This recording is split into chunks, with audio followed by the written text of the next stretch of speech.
Very good. Okay.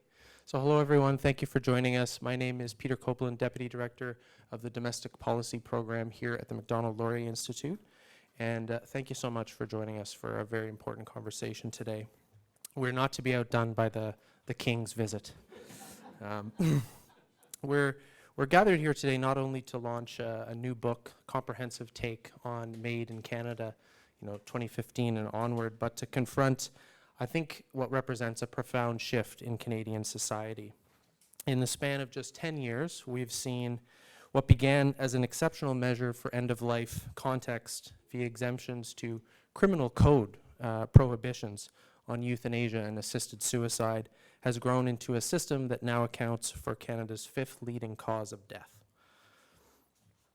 And increasingly, we see this practice intersect with disability, loneliness, mental illness, and poverty.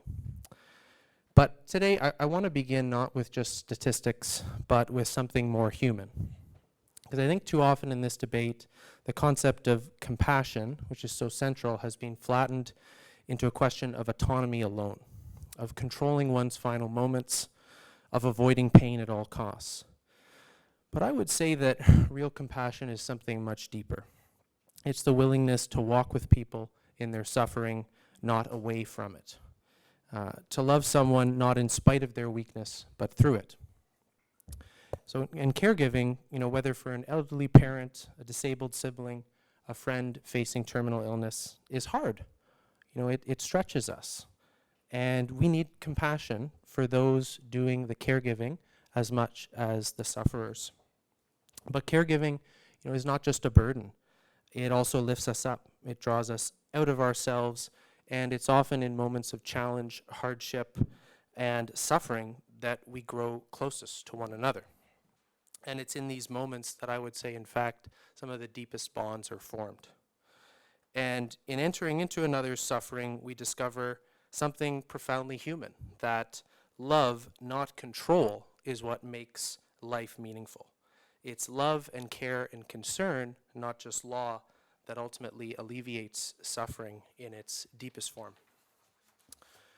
And as the MAiD program continues to grow, over 60,000 deaths since legalization, and more than 13,000 in 2022 alone, it's vital, I think, that we ask these hard questions about the philosophy behind its expansion, about the policy gaps in care and support, and about the future we're building. Because alternatives do exist, and that's something we're going to talk about today. Palliative care in Canada is chronically underfunded and under-accessed. Indeed, it's often even confused and conflated with MAiD, yet it offers people comfort, dignity, and human connection, and not just that, it can, in fact, reduce overall health care costs and avoid unnecessary interventions and improve quality of life. And not only that, pain and psychological and physiological, it can in fact be adequately managed with the appropriate pharmacological and human resources. Yet, of course, access to palliative care and to these resources is what's lacking. Only a fraction of Canadians receive the care at end of life and in context of great suffering that they need. So our hope today is that this conversation helps recenter the debate around compassion that walks with people, around policy that prioritizes care, and around a culture that sees suffering not as something to be eliminated, but as a call for greater care. And we're delighted to have three of the country's most thoughtful voices on this topic who bring their expertise in medicine, psychiatry, law, and ethics to bear on this critical issue. Let me now introduce them. So first, Dr. Ramona Coelho is a family physician in London, Ontario, whose practice serves marginalized and medically complex patients. She's a senior fellow with the Macdonald-Laurier Institute, a member of Ontario's MAiD Death Review Committee, and co-editor of this book, along with the other two gentlemen here.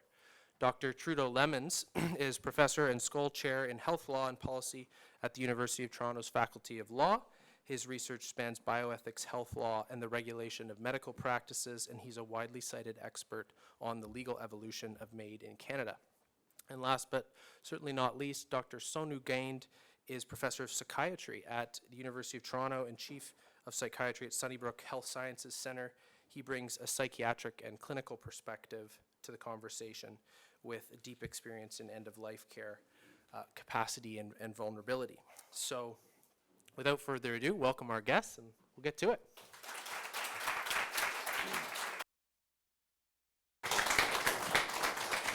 Okay. So I want to start just by the framework and asking you what initially motivated you to engage publicly on this issue, and was there a particular moment or experience that really shaped that experience for you? Trudo, we'll start with you.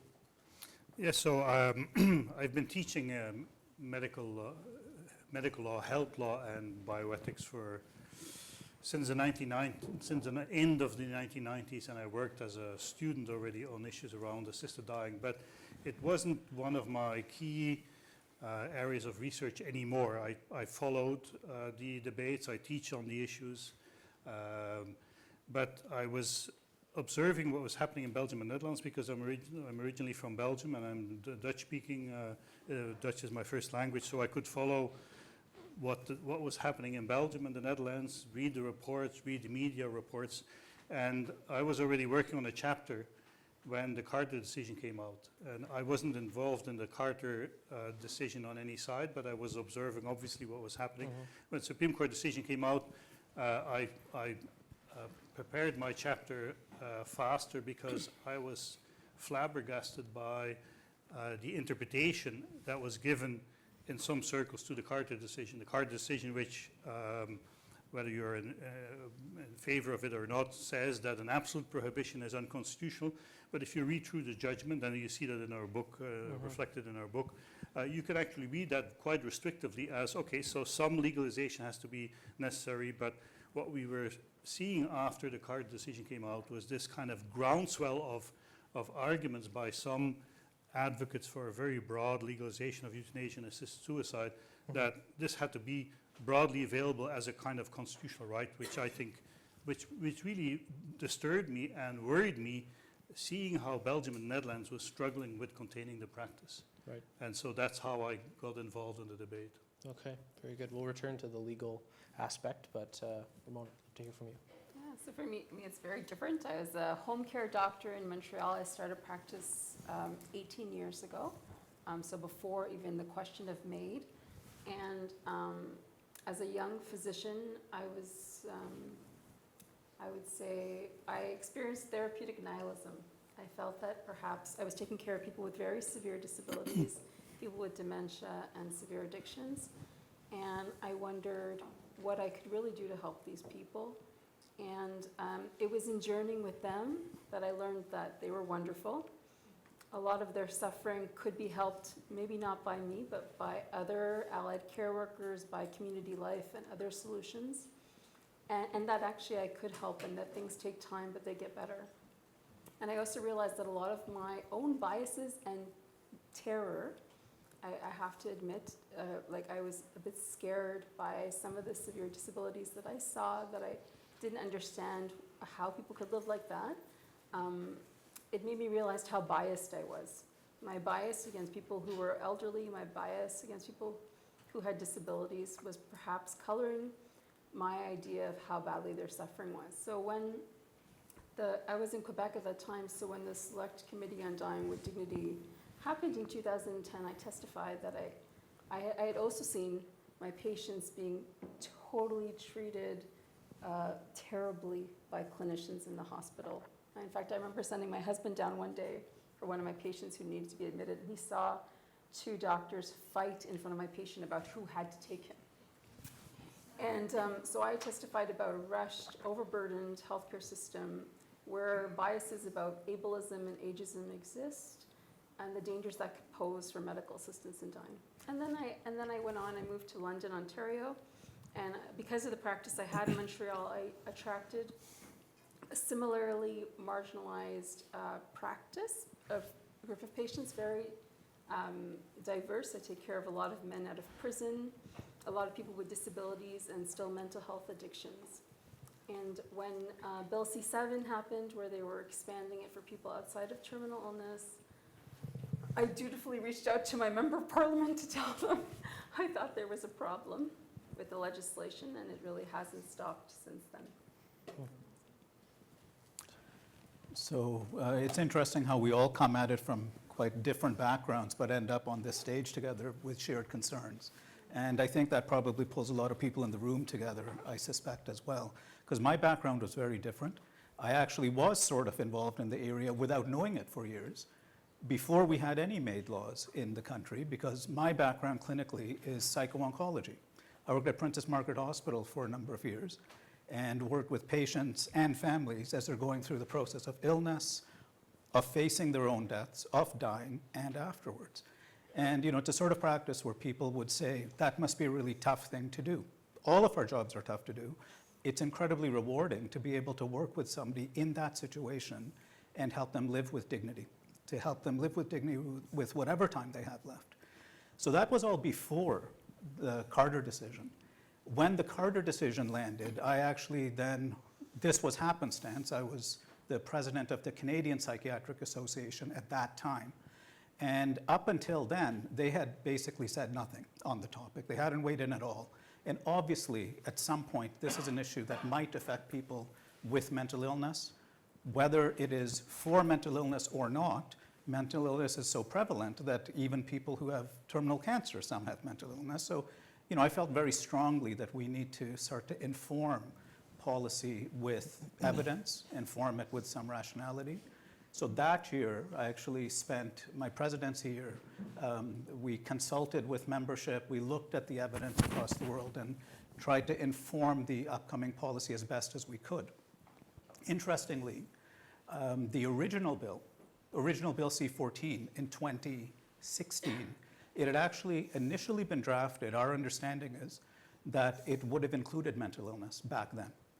And we wrote to the cabinet and Minister of Justice at the time saying that, look, there is no way, there's evidence that we cannot predict irremediability. In other words, when a mental illness will not improve, there's no evidence that we can predict that.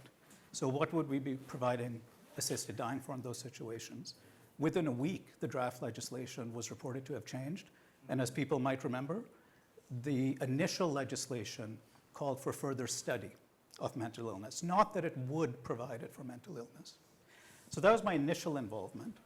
And then subsequent to that, I remained involved in various capacities. I chaired one of our national task forces looking at the issue. I should also let people know I myself am not a conscientious objector to MAiD. I actually was the former chair of my former hospital's MAiD team. I would not do that kind of job now with the expansions.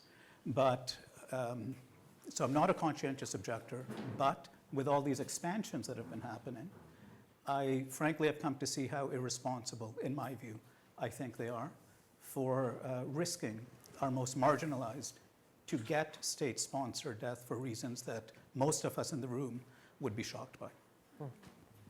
Yeah, well, fascinating. And you've each touched on some of the early developments in the timeline here, but I'd like us now just to fill that out, 2015 to where we are today, perhaps from each of your perspectives, law, general medicine, policy, and psychiatry, you can just help us fill in what's happened from 2015 to today. Trudo, start with you. Yeah, so 2015, we saw legislation which introduced some form of legalization of what is largely euthanasia practice under the term medical assistance in dying. This is already something also we discuss in our book as something that is relatively controversial in the sense that it kind of misleads a little bit in the way in which people understand the practice. But so 2016, we see that the law contained as an essential safeguard a reasonable foreseeable natural death. In other words, expressing what the Supreme Court also had emphasized in Carter, that if this had to be legalized, it clearly had to be an exceptional practice. It came with specific risks. So even those who kind of argued it had to be legalized said this is an exceptional practice that can only be justified with the most stringent safeguards. Fast forward, we see immediately pressure by interpretation of the access criteria in the law. So we've seen that immediately in 2017, 2018, with some court decisions already supporting a very broad interpretation. And we see the development of a practice in Canada that was already broader than in most countries around the world, arguably even broader than in some degrees than in Belgium and Netherlands. Then in 2019, we have a single court decision coming out from Quebec, where a judge declared that the reasonable foreseeable natural death safeguard was unconstitutional because it discriminated against people who were not in the process of dying. And so the government failed to appeal that decision, which I think is highly questionable why they did so, probably for political reasons, because it was a decision in Quebec. The practice was very popular in Quebec.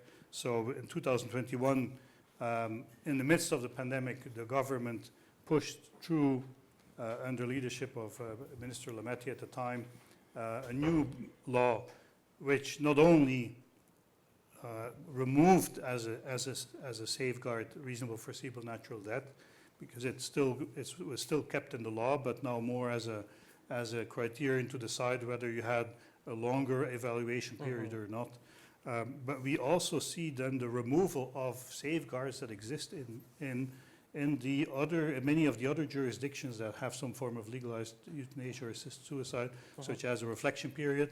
We see the introduction of a waiver of final consent, which has been interpreted or at least had been pushed forward by some organizations in a very broad way, in such a way that it actually already introduces advance requests for MAiD in the practice of MAiD. And I would say you can simply look at the numbers that you cited, increased pressure to augment a very rapid expansion of the practice in terms of numbers and in terms of scope of practice. So I don't know if anybody wants to add some and specifically, yes, maybe Sonu can comment on that, particularly also the whole debate around MAiD for mental illness, where we see that the government initially in 2021 introduced a bill explicitly excluding mental illness, but then the Senate adding an amendment saying, oh, MAiD for mental illness has to be made available, but under a sunset provision, so with some time to reflect on it.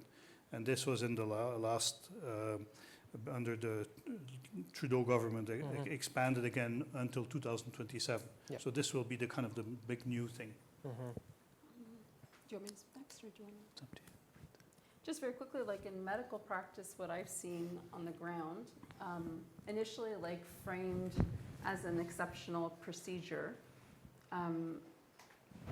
even at the beginning, even in Bill C-14, we were hearing cases of patients who were being approved for MAiD on the basis of having a diagnosis that made their death reasonably foreseeable, but their suffering, I would say, was not irremediable.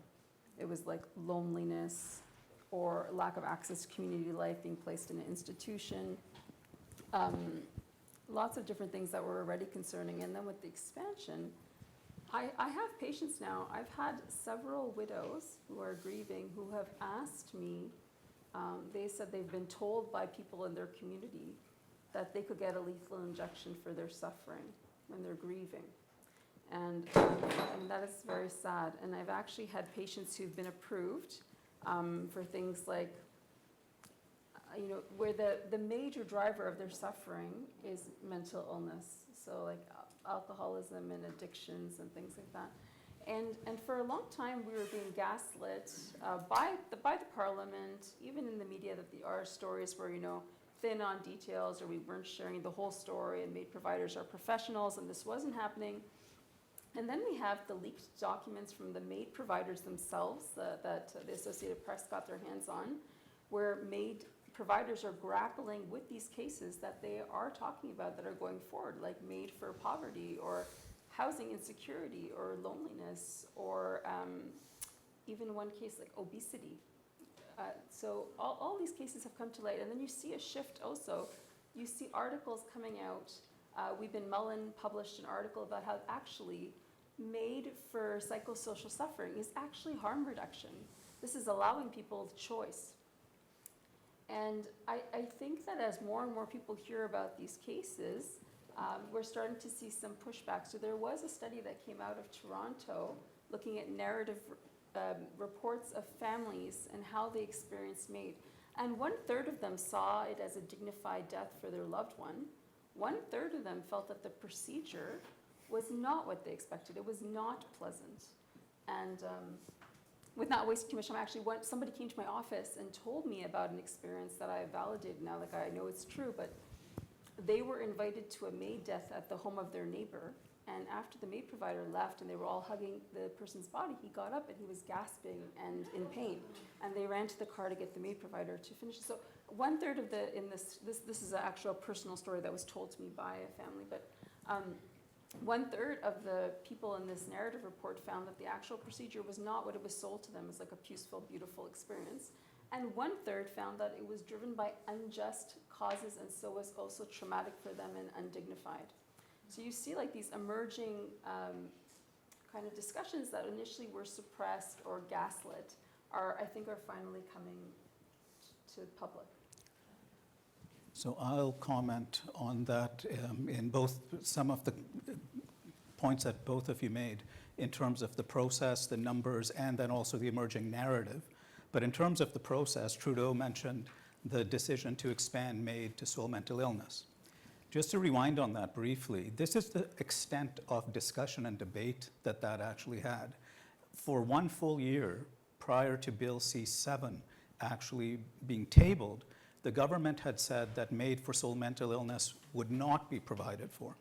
And the Senate amendment, less than 3 weeks before the vote, which was passed by, I very much regret that this guy's in my profession, but Senator Stan Kuchar is also a psychiatrist. It gives him a sense of apparent gravitas in saying that, yes, this makes sense to do. He's the one who proposed this. And the acceptance of that was done very quickly, and there was less than 3 hours of debate in the House of Commons on that. That was the extent of what's called the Sunset Clause, which then preordained that MAiD for soul mental illness would be provided in 2023. And we still don't have it now. And the reason we still don't have it now is because it was a shoddy process. It did not actually take into account proper consultations. And as some of these concerns started to come to light, they did start to feel some political pressure. They first extended it from 2023 to 2024, and now again from 2024 to 2027. It is still preordained based on shoddy and non-existent evidence. That would be like saying we're in the midst of COVID, we're going to tell it to go away in 3 months or in a year. That's not how it works. So that's an example of what I would say the ideologically driven process that's informed our decisions to expand, including the decision not to appeal the single judge ruling in Truchon. In terms of numbers, Peter alluded at the beginning to the total number. It's over 60,000 as of 2023, cumulatively. Every year on year, it's gone up quite significantly. The 2022 numbers were about 13,000. 2023 numbers were over 15,000, counts for over 4.5% of all deaths now. And within that, you see very troubling trends, especially on what we call this track 2, but not only on track 2. For example, nearly half of people report feeling a burden as being suffering significantly fueling their MAiD request. And about 40% cite loneliness on track 2. And even on track 1, it's nearly half and about 20% in those numbers. We're seeing a gender gap emerge. This has been stunning to me, how it's been dismissed by our senior parliamentarians and some of our colleagues who have been pushing for MAiD laws, where you're seeing more women than men getting provided death when they were not and would not have otherwise died. They're getting it because they're living with disabilities, and they're getting it for very nebulous conditions. Anyone know what the fastest growing reason for MAiD is? This was in 2022, and it's obscured in the 2023 data. You need to dig through and do the manual calculations. Other. The other, nebulous other category. So in 2022, it had gone up to about 15%. They no longer report the total percentage. You have to add it up for each province. And if you do, you find it's over 25% as of 2023, 27%. And in some provinces like BC, there are as many people getting it for other as getting it for cancer, which is remarkable. In most provinces, it's maybe a 1-to-3 ratio. So that should raise some questions about why people are getting it, which comes back then to the narrative. Because all of this stuff has been outright dismissed by many of the proponents of MAiD. Dying with Dignity, Helen Long, she did a letter in New York Times just a few days ago. And this is consistent with the message they've been saying all along. They basically are telling and selling to the public that you cannot get MAiD if it's driven by social suffering. There are a lot of Canadians who haven't gotten that memo because they've literally said, I got MAiD driven by social suffering. We've had people with disabilities documented saying that. So that narrative denial of what's going on is highly problematic. And at the same time, I think as people are becoming aware of what's happening, there are more and more people who are rightly getting concerned. And it's gone so far beyond what it was originally brought in for that, again, I think most Canadians would be appalled if they really knew. Yeah. Yeah, so I think you've done a great job just portraying how significant and rapid the changes have been, and obviously what's yet to come. And we're going to focus on policy discussions next. But first, I just want to talk about the public perception of the issue and ask you first about this, Sonu. You can see figures that suggest a significant portion of Canadians support, some form of MAiD. But, of course, the question is, how much do they understand about what the concept is? Do they understand what palliative care is and how these things overlap? Can you speak to this public perception and the understanding of what's really at stake? So, Peter, I think that's a crucial question, and it's both the public perception, but then also what that information is used for in terms of pushing policy. Because you're absolutely right, we do hear that, well, most people are in favor of this, most people are in favor of that. When you actually explain what the MAiD laws allow for, most people are not in favor of that, and I'll cite an example. Actually, last year in British Medical Journal, so BMJ Open, some of our colleagues, including Scott Kim, who's a researcher at NIH in the States, they did a survey of Canadian public and asked them, do you support our MAiD laws? And about 75% said, yes, we support our MAiD laws. Then they presented a series of examples. Would you support MAiD in this situation? Would you support MAiD in that situation? It included things like if some suffering is fueled by unmet need, et cetera, but a range of things. From the same cohort, 75% said, no, I wouldn't. And every single one of those examples are things people are getting MAiD for. So I think that speaks to the question that you're raising, which is that people have an idea of what MAiD is. It has been reinforced by, look at the debate in UK. They're basically framing it as, are you on the side of compassion or cruelty? What a ridiculous way of presenting it. It's more nuanced than that. But when it's framed that way, it elicits the idea that, oh, we're depriving somebody who might have gone through tons of chemo treatments, doesn't want more, nothing's going to help. It's gone so far beyond that. But people have that image in their mind that it is about just helping somebody relieve end-of-life suffering. And it is quickly shifted to helping people escape life suffering, which is very different. Yeah, please, Drew. Maybe just to add, it's interesting, so we all found this study by Scott Kim and colleagues at the NIH quite interesting. But I remember several of us contacted the media at the time, and this received nearly no attention in the media. So this was not reported in the media, that the Canadian public may misunderstand what MAiD is for or in what circumstances it's available.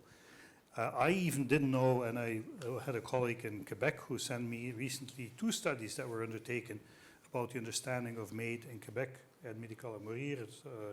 And the person who was involved in the study told me that even in qualitative interviews, when people were asked, what is your perception of MAiD? Members of the public would generally say, oh, we like it. This is a great thing. This is like the best improvement in healthcare that we've seen in the last decade. I mean, that's not what they said, but I'm paraphrasing it here. But so very supportive of MAiD. But then when the interviewer would ask, so what's your experience with MAiD? People would start talking about, oh, I had an uncle, he was in great pain, and he had very good pain relief. In other words, people were confusing practice, which you can understand as indeed medical assistance in the process of dying as MAiD. So again, revealing this kind of misunderstanding of what's going Yeah. on. So, but that doesn't receive a lot of attention. Mhm. The fact that people don't necessarily fully understand what MAiD is about. Yeah, so related to this question, what are people seeking in the end-of-life context or in the context of their suffering? Are they seeking death, or are they seeking alleviate? What are they looking for? I know it's something you delve into a bit in your book, Ramona. Well, I would say that, so in my family practice, people who are suffering do ask for death. Like, I am very used to, even before the legalization of MAiD, people asking for death, like having death wishes. And actually, that for me is an invitation to explore suffering. And as a physician who values proportionality of treatment and healing, to try to target a therapy that will manage the suffering and not end the sufferer. So often when people are suffering, they do ask to die. And I think that can be a normal response. The question is, how do we respond? We just say like, yeah, exactly, exit. We think we're done with you. Or like, can we talk about this? Can we explore your suffering? Like something that you mentioned in the introduction is that I'm a member of the Chief Coroner's Ontario MAiD Death Review Committee, and so is Trudo. And we released several reports that are public now, and the cases are there. And you can see, in my opinion, like a rushed job at dealing with suffering. People say they want to die, you accept it at face value, you don't explore. People are getting MAiD the same day as request, sometimes within hours of request, without a thorough exploration of suffering and whether it's remediable. Before MAiD, we dealt with death wishes all the time. And yeah, they take time, and sometimes people get better on their own. But when we just take it as a face value question and a legal answer, like yes, you qualify for MAiD, we miss a lot. We miss a lot of the actual medical care that we used to do. Mm-hmm. To add, yeah, either of you. So maybe I'll add a little bit to that again from a clinical perspective, which I think you have wisely shared, that people may ask for death when they're suffering. That can happen. As a psychiatrist, I see that a lot also from mental illness. That doesn't mean that that's what somebody actually wants necessarily at that time. What it typically flags is that they are in a state of suffering. If our response to that is, as you're saying, eliminate the sufferer, I think as a society we need to question what are we doing.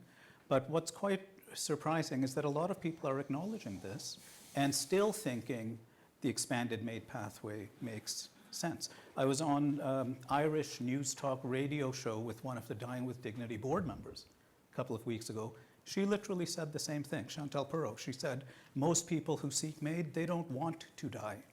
They want their suffering to end. And so shouldn't we as a society think, okay, what is the nature of that suffering? And if it is fueled by illness, try to deal with that. And a lot of times, if it's fueled by other social issues, let's deal with that. I can tell you that Mr. Meunier in Quebec, so some people might be familiar with that case, but this is the case of this very sad case of this gentleman who was quadriplegic. He didn't want to die. He was being taken care of at home by his wife. But he developed, I think, a respiratory infection, went to the emergency room, was in the emergency room in Quebec Hospital for about 3 or 4 days. And his wife was pleading with them to get him a pressure mattress so he could turn. If you're quadriplegic, you can't turn. Didn't get a pressure mattress, didn't get turned by the nurses, instead developed bed sores that went to his bone. He was told to treat this will take months. And he didn't want to endure that. And he chose MAiD. This was not an autonomous choice for a dignified death. What he wanted was a pressure mattress. What he wanted was a nurse to turn him. Instead, our healthcare system facilitated his death. And I have had some proponents of MAiD say, oh, what was wrong with that? He had, once he got the bed sore, then what's wrong with that? At least he had the option for MAiD. And I'm thinking, wow, our health system can't provide a pressure mattress, and we take that quick fix. So I think people want relief of suffering often. Yeah, very good. I want to turn now to the policy proposals. in 3 areas I want to focus on. But first, I think it's important to set the context because it really frames how people think about this issue. So first, we have an aging population. We have, far below replacement levels fertility rate, a culture that emphasizes as its primary values autonomy and choice, and oftentimes at the exclusion of the value and importance of life. And as we've noted, the government remains poised on future expansions to the MAiD policy regime. And of course, all of these factors, they place a number of pressures on our systems of care. Healthcare, social security, pensions, social supports, all of that, and our social fabric. So you can see how there's, of course, these arguments made that, well, we need to actually alleviate the burdens, and we'll get into that further. But that's the context I want to set, and I want to dive into these 3 different areas as I think are the most promising areas for policy reform, but would love to get your thoughts, of course. First, safeguards. Second, palliative care and other forms of treatment and support. And lastly, the eligibility criteria, because we're on the precipice of further expansion, but there's of course a question about whether they should be tightened and what have you. But let's start with safeguards.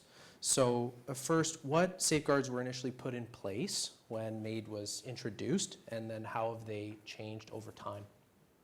Trudo, maybe you'd like to answer that. Yeah, so maybe I'll start by mentioning that the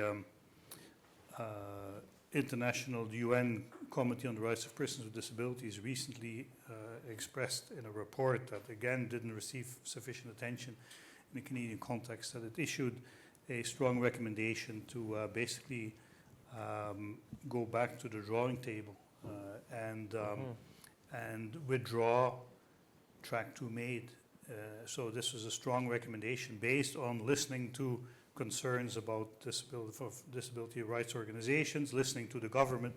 This International Committee of the UN of Human Rights Experts basically stated that Canada's medical assistance in dying regime is a existential threat to persons with disabilities and violates their right to life and their right to equal protection against premature death.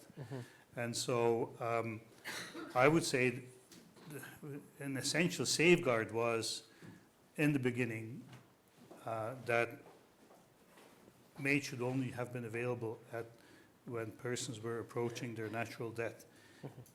Problematic in the Canadian context, in my view, is we discuss in the book, or as some of our authors also discuss, problematic was that it was already interpreted very broadly, this concept of reasonable foreseeable natural death. But if you have a much tighter definition, so when you're talking about safeguards, but also about eligibility criteria are also a part of the safeguard. Yeah. So I would say the first thing that should happen is going back to and ask the question, why was this introduced in the first place? Why was the Supreme Court saying that this was necessary? I mean, they bought into this argument that it was necessary because otherwise people will, in the process of dying, suffer horribly, or people will end their own life because they won't have access to support in dying. Well, that's really kind of an end-of-life context. And so when the Supreme Court also talked about that there is no real difference between withdrawing life support and ending a person's life, we can debate that, whether there is no difference between that. Many of us will think there is a difference, but at least that kind of argument only makes sense in a very strict end-of-life context. We went way beyond that. So I would say going back to the drawing table and following what the International Committee of the Rights of Persons with Disabilities strongly urges Canada to do would be the first step. And tightening the definitions in the practice so that we're not normalizing what my colleagues here said in the practice of medicine, that we're not normalizing as a form of therapy a life-ending measure that is irreversible, that cannot be returned. Now, I want to come back to that, but I think it's just worth pointing out that even reasonably foreseeable natural death is not a medical term of art. It can't be operationalized with, precision at all. And so even there, But we'll come back to the definitions. But Ramona, maybe you have some examples from the practice of medicine, procedural. Sure. I mean, firstly, did you want us to walk through the initial? Sure, yeah. So like in the 2016, it was not only just reasonable foreseeable natural death, but there was a 10-day reflection or waiting period. You had 2 independent witnesses. And in 2021, a lot of the safeguards for track 1, reasonably foreseeable death, were dropped. And reasonable foreseeable death has been interpreted more broadly for years left to live, and you can die the same day as in 2021. I mean, that was our recent coroner's report, was on same-day deaths. You have your new track 2, which has a 90-day reflection period. You have a person is supposed to have expertise who comments on the case, and then you should have 2 independent assessors.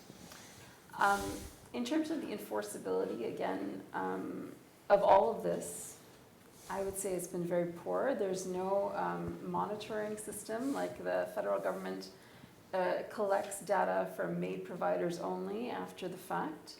They're unlikely to report if they're not following the law. And they report, for example, high levels of palliative care. That doesn't quite match Canadian data that we have from studies on palliative care access. We know that it's better in cities, worse in rural and remote areas. We don't know the quality or scope, or if the MAiD provider thinks that they also are providing palliative care. We don't know the duration, but it doesn't look like the purported high levels of palliative care are actually happening on the ground. In terms of safeguards and problematic things with the legislation amongst, in terms of making it safer, something that I've seen, in fact, I invited one of my patients to come to the BBC documentary, and she talked about it, is that her mother, and I have this many times, I hear that patients are offered medical assistance in dying every day during their hospitalization, and which can really wear somebody down. I had a patient, and for that patient, for example, it was her mother. They called even after she died naturally to find out if she wanted to have MAiD at home after they took her out of the hospital, because they didn't feel safe there. I had another patient whose family member was told, well, we don't know if we can control your pain. Like MAiD is very controlled, which we know is not actually true. There are possibilities of IV access and other things, but they were told MAiD for sure is going to be great. Palliative care, we're not so sure.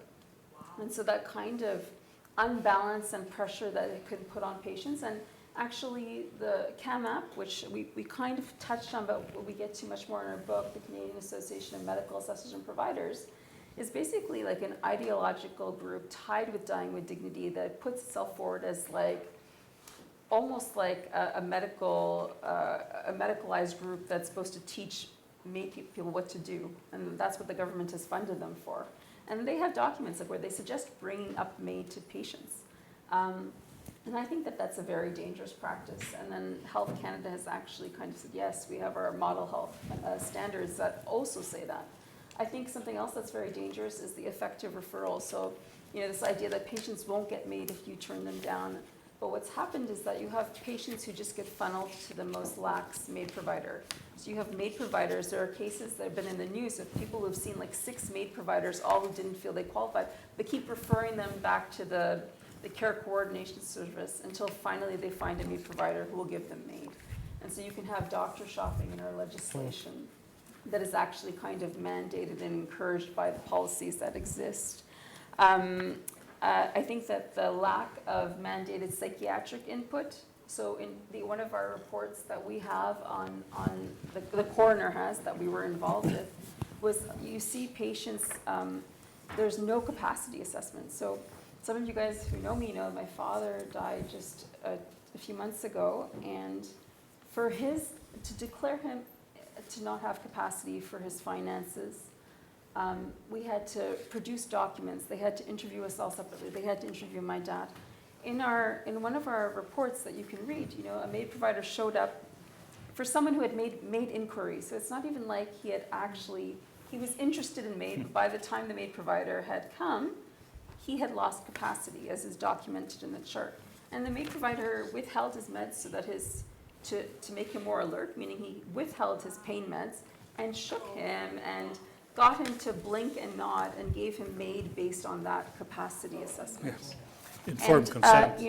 So what I think is really important about the coroner's reports is that they're bringing to light in a validated fact what many people have been saying for a long time. And so the lack of like stringence, of capacity, of mental health evaluations, those things for me are all what make this MAiD program, why we think it needs to be unraveled. Canadians need to know. So I would say that in terms of safeguards, I think that one of the fundamental ones is something which relates to language. Our whole, as soon as we say safeguard, it embeds a sense that it's a safeguard. Many of the things that are so-called safeguards are not. And I think that that's where we need to start. Some of the examples that you give are examples of that. I can tell you from the mental illness piece, that's very clear. You know, so just very briefly, what are we supposed to be getting MAiD for? Grievous and irremediable medical condition that we can predict won't improve. Well, on both fronts, we can't make those predictions in mental illness. In fact, we're wrong more than half the time. Some colleagues have done precision modeling on this, and in treatment-resistant depression, the very thing you think that people might apply for MAiD for mental illness, we're right actually 47% of the time. So flipping a loony would be a better predictive value than that.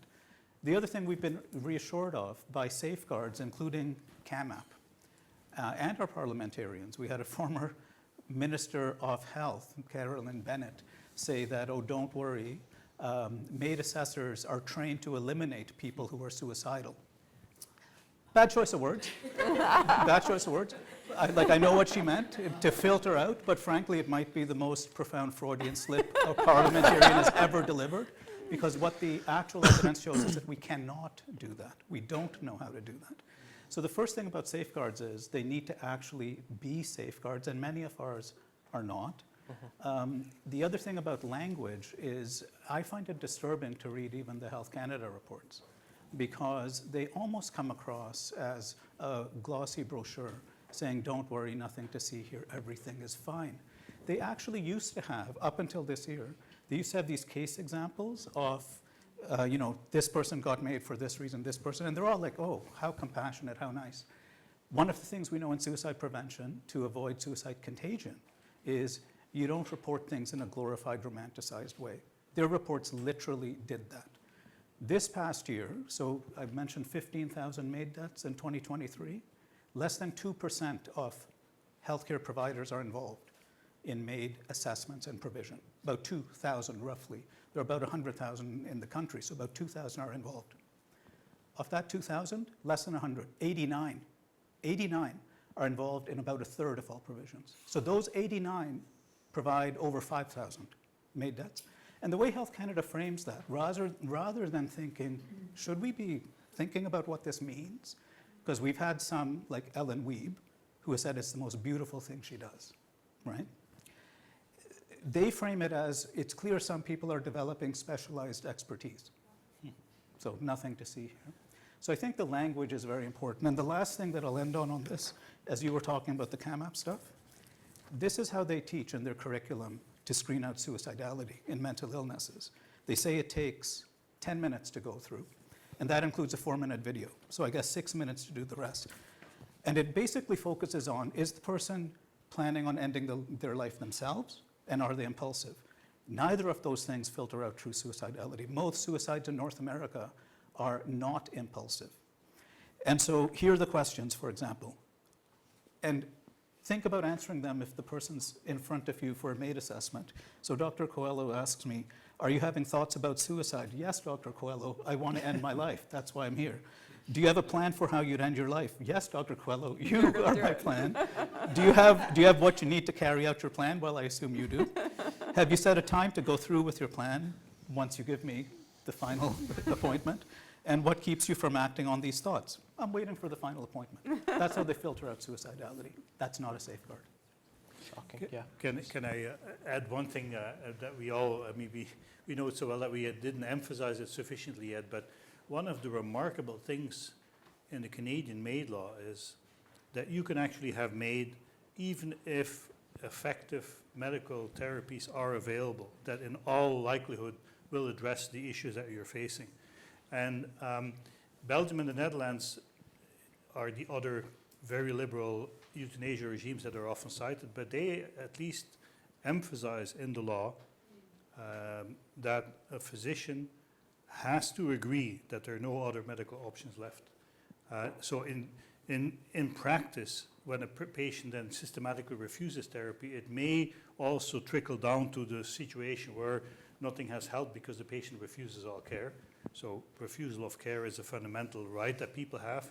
But at least a doctor has to respect his or her own professional obligations to provide the best evidence-informed care.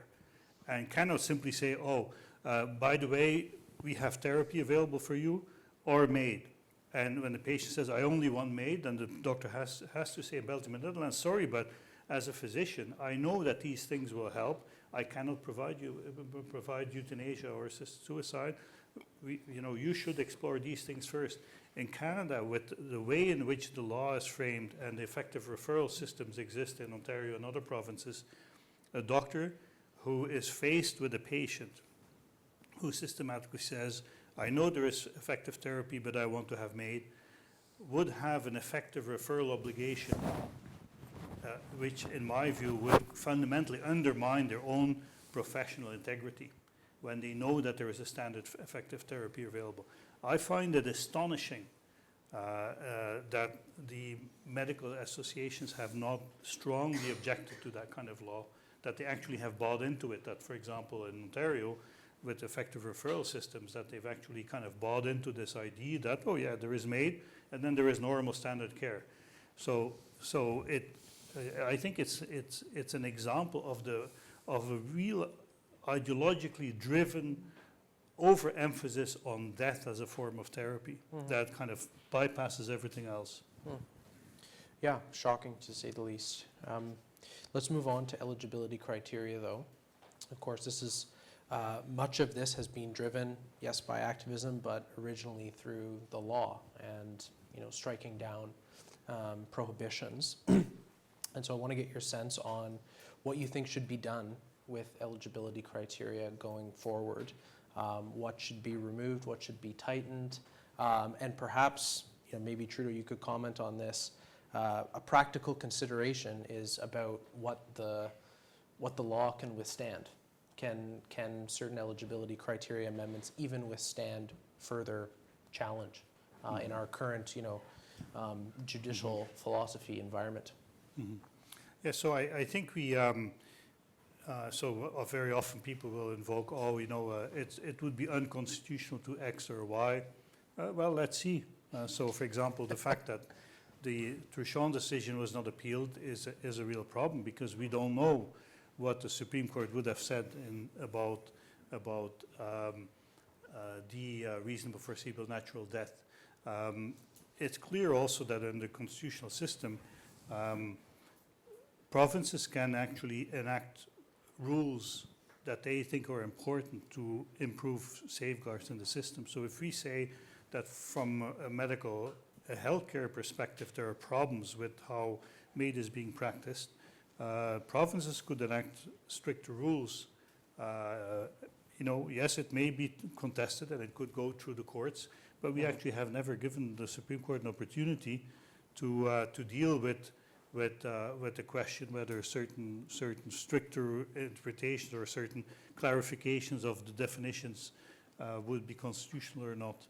And I'm worried that we see that also in the committees indeed in which we function, that there is a kind of a reluctance of some physicians and healthcare providers and others to accept the idea that say the legislator or the regulatory colleges would provide more guidance on how to interpret concepts. So there is this kind of very easy attitude, the law is as it is, reasonable foreseeable natural death can be interpreted broadly, so therefore we have to interpret it broadly. Why not go back and say, what are there problems with the interpretation? So I think, again, I think and I think we probably all agree on that federal parliament should go back and actually go back to a end-of-life context and then make sure that that the criteria are specific enough or precise enough that it be restricted to that particular context. Very good. I mean, I think we all have slightly different positions as a Yeah. starting point, right? Like I feel that even for terminal illness, I don't think MAiD will ever be safe as a public health policy. But in terms of safeguards, absolutely, I think that restricting it to the end of life with a specific disease prognosis. So what's happening now, you can make yourself sick enough to qualify for MAiD. So I know I keep going back because these are validated cases, though, where it was documented in one of the cases in one of our reports where, you know, the MAiD provider documented that the person could refuse therapy to make themselves sicker, to qualify for track 1 and have their lives ended immediately. This is actually a policy that CAMAP has created. It's kind of pushing people when they're desperate to make themselves sicker to get MAiD. And using that to become to say that their reasonably foreseeable death is before them. And so I think it really needs to be a disease prognosis of 6 months or less from the illness itself. I think that there should be a reflection period. I think that there should still be a lot of investment in palliative care and mental health care. Because a lot of people, when they have a new terminal illness, and I'm sure even you guys have experienced this with a family member or friend who has a new cancer diagnosis, even if it's not a cancer that's going to end their life right away, they hear the word cancer and they don't hear anything else. And it can take a long time to overcome that, to kind of process it. And the rate of suicidality is very, very high, actually, initially. And it's like we've forgotten that in Canada. It's like they find out they have a terminal illness, they find out they qualify for MAiD, and we're helping them exit. So even for reasonably foreseeable death, we need to have robust safeguards. Like when Quebec proposed that they were going to have this, what did Gaëtan Barré say? He said, first of all, this will be a policy of excellent palliative care. Show me. You know, like people don't, you know, again, going back to my father, I'm a family doctor, and I take care of people who are dying. I know how to navigate the system. So me and my mom were taking care of it at home for the last 3 years, trying not to, you know, not that we didn't need to burden the system because we got it. I have 5 kids, my mom and me, my husband, we got it. But, you know, in the weeks before he died, I foresaw what was gonna happen. I filled the forms for palliative care and for expected death in the home. The day that I call them, I wake up, my dad is actively dying. They tell me, we have lost the forms, please go to the hospital. I said, okay, well, my father's gonna die in an ambulance on the way to the hospital. I don't accept that.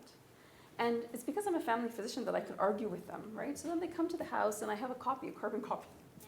They're like, oh, it was never signed by the family doctor. I was like, okay, you're the institution. This is the contracted government institution that's supposed to fill the palliative care forms and was supposed to have reviewed them weeks ago when I filled them, is telling me now, when my dad is acutely dying, that actually I still have to go to the hospital. So guess what? I have the family doctor's phone number because he's a friend, because I'm a doctor, so I'm able to call him, even though he's not working because they couldn't reach him. He's like, yeah, absolutely, I'll do everything until you can get a palliative care doctor. So that is the state of palliative care in Canada. Don't tell me that everybody is dying with excellent palliative care.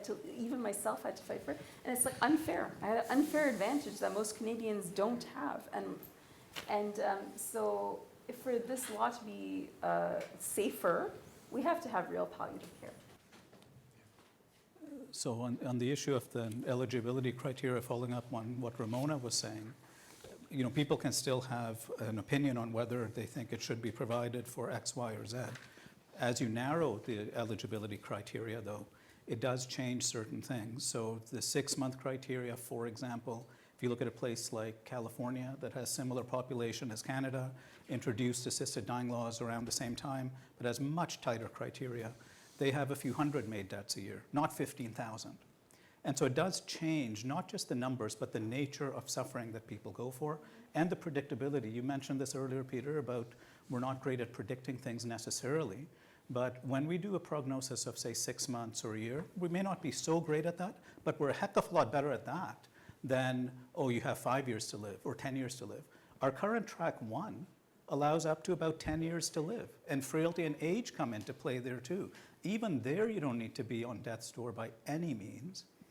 And this is why even on track 1, you have a lot of these vulnerabilities coming into play, right? So I mentioned before, over 40% feeling a burden, over 1 in 5 feeling loneliness driving their suffering, even on track 1. And so the other thing, I think, we haven't talked about this, but the other thing which needs to be brought in at some point is the reality of the potential different levers that consciously or deliberately or not come into play.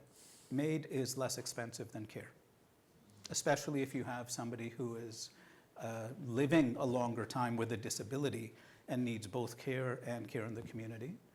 And in some ways, a lot of us are seeing that MAiD is provided as a quick fix in those situations. I would say that there's a parallel to the opioid crisis here. I think there's, the opioids came in as a quick fix to pain. They led to unnecessary and avoidable deaths.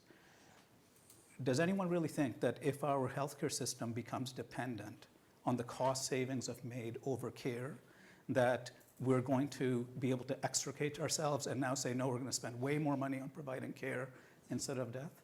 Mm-hmm. So instead of pill pushers, I fear that we have some super providers, or in Health Canada's terms, people with specialized expertise, who may become MAiD pushers. Yeah, well, you've just provided a good segue to the final topic, which is basically quality of care, palliative care, but not just that, also, treatment for mental illness and other forms of social suffering. I want to ask a couple questions, and so we can end this, and afterwards we'll open up to the audience, so start thinking about your questions. You mentioned, Sonu, yes, this is a primary driver. It's the overall context in our society that we have a lot of cost burdens, and so people are seeing it as a cost-saving measure. But I know there's some good evidence to suggest that, in fact, when you invest properly in palliative care, you get fewer of those like emergency room visits that can really increase the burden. So the question about investing in palliative care, what does that look like in terms of the overall burden on the healthcare system? And similarly for other forms of treatment. Can that, obviously it can improve the quality of care people receive, but can it also alleviate some of the cost burden or other resource pressures on the healthcare system? Curious for your thoughts on these matters. Yeah. I would say absolutely. Like, we have to decide, first of all, what do Canadians want? And I think most Canadians don't want to suffer. And I think our job is to mitigate suffering, not to end the person. And so if that is the basis of our healthcare system, then MAiD cannot be like a solution cannot be considered as a cost saving. It's a very perverse way to think about cost savings. But palliative care, mental health supports, like having to be able to, how many times people end up in the emerge because they couldn't get the care that they needed in home, which was just much lower. There was actually a roundtable done by some conservatives and liberals. It was a joint table in 2010 that looked at this question and found that like home care, palliative care, mental health care, they greatly reduced the total cost of the system because they decrease emerge visits and acute care spending and in hospital beds, which are very expensive. And they actually target suffering and make people live better. Like what the other thing is, if MAiD continues to be unbridled, I'm seeing more and more families who are traumatized. Like in terms of having mental health crises from having had experienced or lived through a family member's traumatic MAiD, that will also impact our society and our functioning. So I would also caution against making the metric or the yardstick cost savings, because at the end of the day, it's true that if we provide proper care, we can save some costs by providing better care. But what we're talking about is providing proper care and helping people live with dignity. There's no way around the fact that that costs some money. Mm-hmm. And if the metric is, well, is it going to save money over MAiD? MAiD will always win. But that's a very utilitarian approach. It's reducing the value of the person to savings in dollars. Mm-hmm. And there is a huge risk in doing that. And in fact, some people are openly saying that. You mentioned earlier that piece by the two bioethicists at U of T that said that even if we're providing it for social suffering, it is harm reduction. I don't think most people, that's not any form of harm reduction that I'm aware of, but you see how the value of life totally gets reduced there. And there are some politicians openly saying this. In the UK debate, there's a guy who has said that, well, given the aging population we have, we cannot afford not to bring in assisted dying, saying it openly. And so I think we need to be cautious there, that providing compassionate care to people involves us being involved, involves resources. But I think that's what we should be doing as a compassionate society. Yeah. One final question, if may, Trudo, please, in your response, whatever you'd like to say. I'd like to get your final reflections on what you think the most promising next steps are. But first, the question, in your view, if people receive an adequate amount of pharmacological and human resource support, can their suffering be alleviated? It's assuming it's available, because scarcity is often the question, but I understand anyway that most forms of physical suffering anyway can be reasonably alleviated. Yeah, I would say yes. Actually, there's some palliative care studies that show that it's high symptom burden that drives requests for medical assistance in dying. And before medical assistance in dying, we did alleviate most types of suffering for them. I mean, there's sometimes existential suffering that takes longer and needs more care and can seem harder. But actually, I do think that the vast majority of people can have their suffering mitigated and die with closure, but are now getting MAiD instead and don't die with that closure.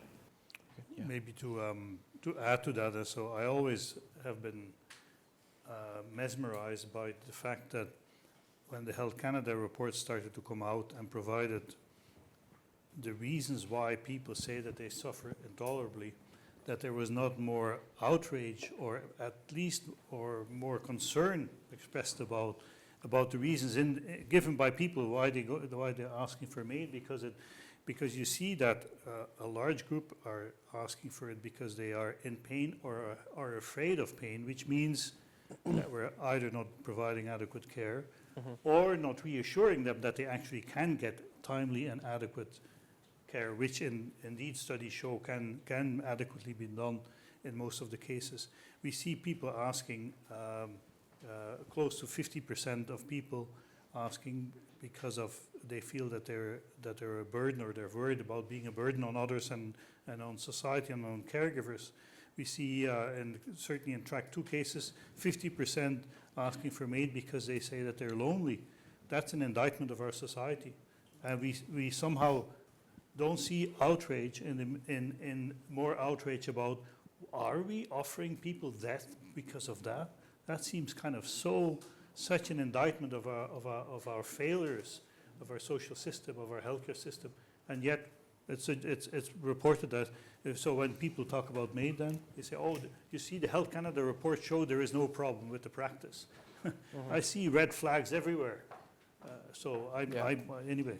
So and it has actually, it goes also to the quality of end of life care, because again, if you look at some of the reports, not all of the cases, but certainly the reports that we see coming out of the coroners, of the coroner's office, MAiD Death Review Committee, I look at some of these cases and I think, how can anybody argue that this is a death with dignity?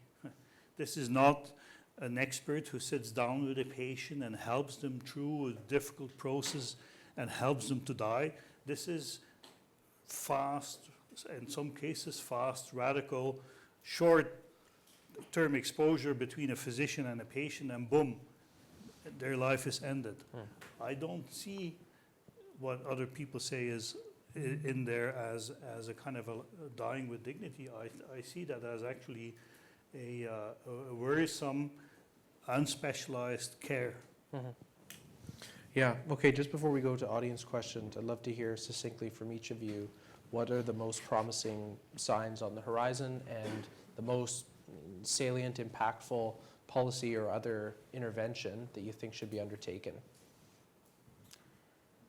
So I will say actually things like this, because people are getting educated, you're helping spread the message about what's really going on in a nuanced way. And to me, breaking out of that very simplistic idea that, oh, it's only about autonomy, right? As soon as you say that, who doesn't want more autonomy? We all want more autonomy. And that becomes something where it sells a message which is false. It's about a lot more than that. As we're talking about, people are making choices to escape a painful life often. So that's not really autonomy. And so the promising part for me as a psychiatrist is twice we've been able to push back that expansion for MAiD for mental illness. Canada is, to be blunt, I just returned from a conference in the American Psychiatric Association, and even in other places in Europe and the world. Canada is actually being marginalized. People are looking at us and saying, what are you guys doing? And so on the one hand, this is happening here. It is serving as a bit of an example of what to avoid to other places. And hopefully we also start to internalize that message. So I think the most promising things would be if we actually start to scale things back and certainly don't expand even further. Ramona, Trudo? Yeah, I agree with Sonu. I think the dialogue is shifting and public awareness is emerging, and that's important. And we'll see what the recent cases that are going forward will bring us.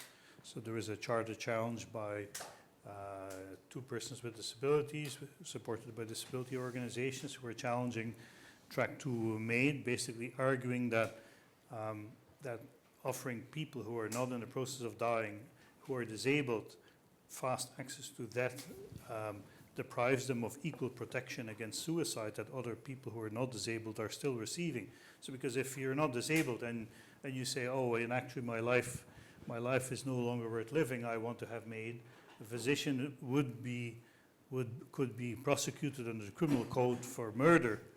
But if you're a disabled person, you say, oh, well, my life is not worth living because I have a disability. The MAiD law currently allows it. So the challenge of the disability rights organization against Track 2 MAiD will hopefully be successful, and that would certainly be very encouraging. And I think the whole shifting atmosphere will certainly contribute to that. I think indeed that more people are realizing that there are dark edges to the practice, and that we have to start thinking about what that will really mean if we continue to expand the practice. Well, I just want to say a big thank you to each of you for joining us, and everyone who joined us today in the audience. It's good to know that you think the discourse is shifting around this conversation, and that conversations like these are an important part of improving the state of care and policy in this area for all Canadians. So thank you, 3 of you, for joining us.